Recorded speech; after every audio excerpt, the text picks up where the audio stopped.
আসসালামু আলাইকুম রহমতুল্লাহি ওয়াবারাকাতুহু। সম্মানিত দর্শক বন্ধু, প্রিয় ভাই ও বোনেরা, সমস্ত প্রশংসা একমাত্র আল্লাহ তাআলার জন্য, যিনি আমাদেরকে ঈমানের মতো নিয়ামত দান করেছেন, মুসলমান হিসাবে সৃষ্টি করেছেন এবং তার ইবাদতের জন্য পৃথিবীতে মসজিদের মতো পবিত্র স্থান নির্ধারণ করে দিয়েছেন।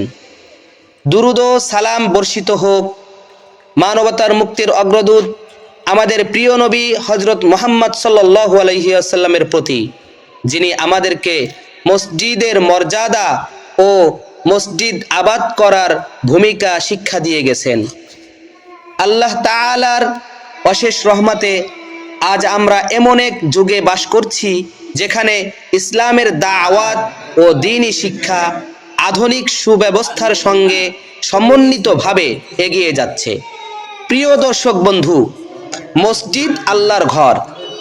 কোরআনে আল্লাহ তাআলা বলেন, নিশ্চয়ই আল্লাহর মসজিদ সমূহ তারাই আবাদ করে যারা আল্লাহ ও আখিরাতকে বিশ্বাস করে। সূরা তাওবা।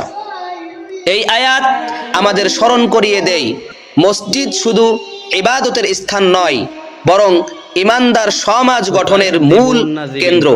পুরা পৃথিবীতে এবং বাংলাদেশে এত হাজার হাজার লক্ষ কোটি মসজিদ মুসলমান ইমানদারগণ নির্মাণ করেছেন, যা অত্যন্ত প্রশংসনীয়। আলহামদুলিল্লাহ, সুম্মা আলহামদুলিল্লাহ।